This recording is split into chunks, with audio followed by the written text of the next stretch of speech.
what's going on, y'all? T-Bob here. And Jake as well. And you're about to watch a little OTB LSU. We're going to give you all the latest, greatest between LSU football, baseball, women's basketball, softball, and everything in between.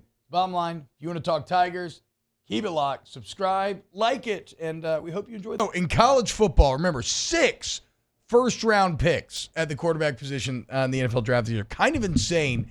And CBS Sports has ranked the quarterbacks that will be replacing said first-round picks, and there's going to be some interesting similar names here. First off, Dillon Gabriel, ranked number 1 on this list, because how could he not? Dillon Gabriel has 49 starts. He has nearly 15,000 passing yards, Jake. He's got 125 touchdown passes to his name, not even getting into rushing touchdowns. The reason why everybody thinks Oregon is going to be so good is because they're adding Dillon Gabriel to a very talented roster. So I guess I think this is the interesting thing. When you look at this list, is Dillon Gabriel, maybe it's unfair, but is he an upgrade over Bo Nix? He might be the only person on this list that could represent a potential upgrade over the other first-round pick. And it's funny because, I don't think of Dillon Gabriel maybe as a first-round NFL quarterback, but I never thought of Bo Nix as a first-round NFL quarterback either. Do you think he's an upgrade over Nix? You could certainly have the argument. I mean, what he's done multiple places now. He's done it in 2 different places, 2 different conferences. I think he is somebody that is going to be able to thrive in Oregon's system, kind of like Bo Nix did coming from Auburn. Think about where Bo Nix was. That's so crazy to think about, actually. At Auburn, going to what he was at Oregon. Now look at where Dillon Gabriel's been in his career. Now he's going to Oregon. And so, I'm going to assume, and he has 1 year, Bo had 2, but I'm going to, assume that he's going to pick it up even faster than Bo Nix. I mean, that's such a good point that I've never considered. His pre-Oregon tape and success is light years ahead of Bo Nix. And it's not like it took Bo Nix a long time to get at Oregon. I mean, year 1 was great. Year 2 ended up being a little better, but he was great immediately. I think Dillon Gabriel and Oregon are, there is as much of a national championship contender as any team we have in the country. Yeah, it seems to be gaining steam. Incredibly high on Oregon. Remember, ESPN FPI would agree with you. The Robots feeling like Oregon's actually the Big Ten favorite, basically because they have that Ohio State game in Eugene. And then Garrett Nussmeier is number 2. And I think this is pretty clear as well. Yeah. If you look at the other names on this list, which we'll get to, I don't want to spoil one of them because I think it's funny. If you look at the other names on this list, Will Rogers is on this list. And to be fair, he's maybe someone that you could argue has more experience and more success than Garrett Nussmeier. But I think Will Rogers is also more of a known quantity in terms of ceiling. I also think getting out of Mike Leach's system and, Zach Arnett screwed over a lot of people at Mississippi State. Nobody harder, though, than Will Rogers. But the point is, I think that, people are down on Rogers, right? Well, Nussmeier, every time we've seen him, it's been pretty fantastic. SEC championship, dominating the bowl game. Yeah. And again, I don't care about the stats as much in the bowl game as I do the situational dominance. Going down 14-0, staring down 94 yards, needing a score to win. That's the stuff that makes me excited. And then you combine that with the best O-line in the country, a very good receiver room. It's easy to see why Nussmeier's second on this list. Very easy to see why he is, because, he is a quarterback that we have seen in really big moments. Not a lot of moments, but big moments like you're laying out there, T. And going against that Georgia defense, that was one of the best that we have seen in a long time. The confidence that he had going out there, and almost like it was just like a scrimmage to him. He didn't worry about it being an SEC championship game against the number 1 team in the country. That didn't look to bother him at all. And every time he's come in, he's looked confident. The bowl game, you're exactly right. It's not about the stats. It's about what he did and when he did it. Your team needs you to go 95-plus yards to go win this game, and he did it.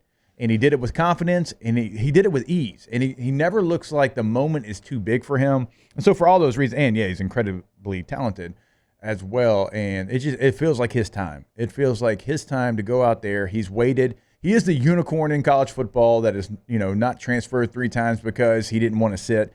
He has sat. And that's very hard to do. It's hard to do when you don't play a lot or when you just play a mop-up duty, but it's hard when you've gone out there and had success in big moments like we're talking about and still sat.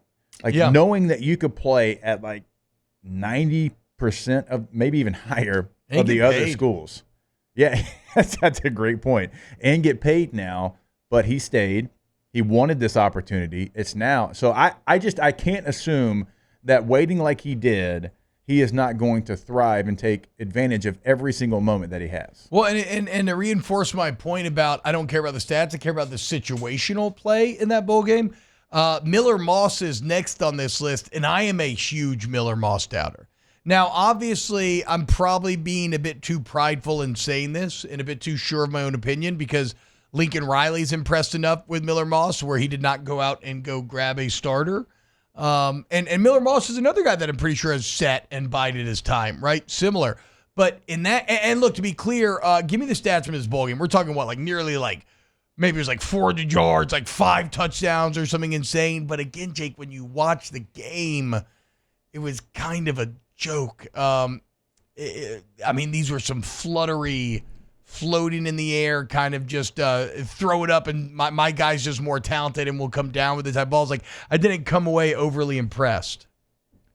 23 of 33, 372, 4 touchdowns and a pick. That's what I'm saying. Who they Pretty play in that awesome bowl numbers. game? They played. In San Diego, right? Was it Holiday Bowl? I mean, it Yeah, it was was a the team that Holiday Bowl. USC clearly should be better than and was better than, and their skill positions could just jump up and grab it over the deep. I'm sorry, 6 total touchdowns in that game. Yeah, They I played thought it was Louisville. more than 4. Louisville. Wait, they played Louisville? Okay, I'm actually surprised there because Louisville was really good last year. It's 42-28. So maybe I am guilty of just hating on Moss too much. I'm not Hate. I'm not the biggest Miller Moss believer. But again, Well, Lincoln Riley knows quarterbacks, and he did stick with him. Okay, I was going to back you up here a little bit because some people, if they hear that, are like, oh, well, of course, you like the LSU guy. You don't like the USC guy.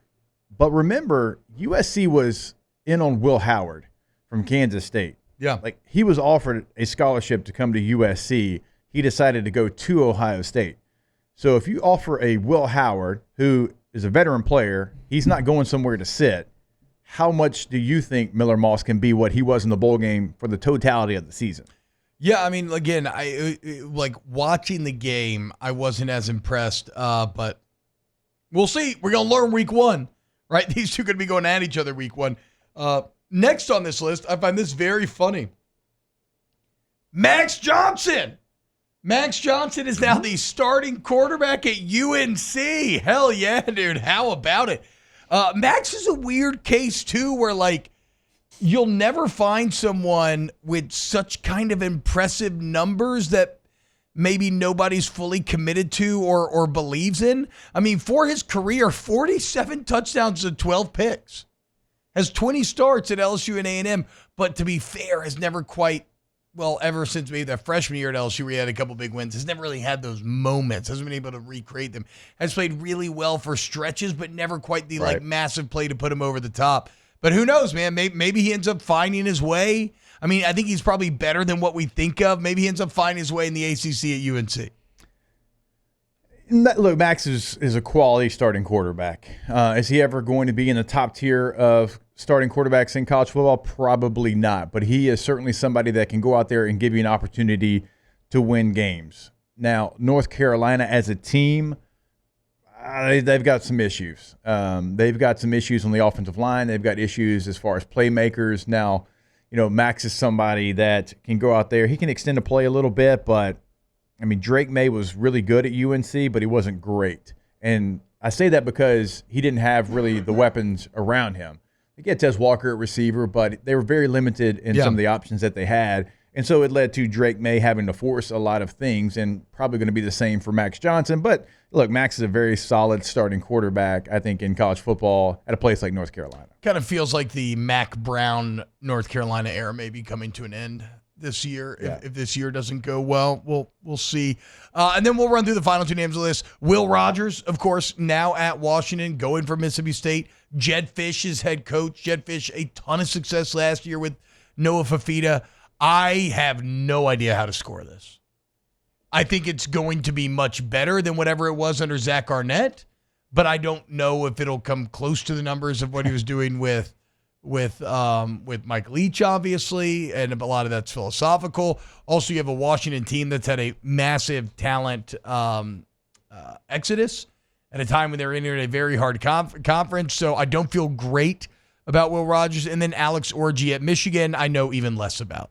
Because nobody's seen him play. Well, I mean, Orji was the guy that came in last year, and he was going to be your change of pace, dual threat, 3, 4, 5 plays maximum per game type guy for Michigan. He had one nice run. I think 17 snaps in the national championship game. I think he came in for like 2 or 3 plays, and all his snaps were at the end of the season. They weren't at the beginning of the season. They were like, "Hey, we're trying to do something a little bit different here in the playoff run."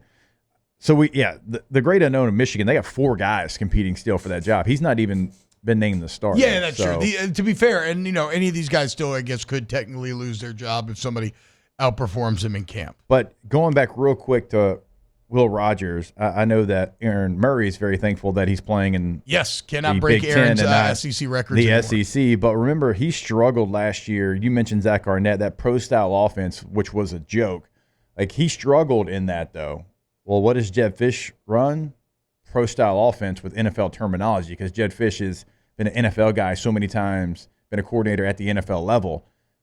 That's what this offense is. A little bit different than they ran last year in Starkville, but not dissimilar enough where and I'm going to Barbe think was a pretty good OC at App State. Yeah. Now I think maybe Arnett was putting the handcuffs on him a little bit, but yeah, I mean, that's a masterclass of how to screw up. It's something again, you had going. You should have to pay to watch it and learn from it. It should literally be behind a paywall. That's how informative Zach Arnett was on what not to do when taking over a major program. Isn't he at Ole Miss as an analyst now? Yeah, ultimate cuck move.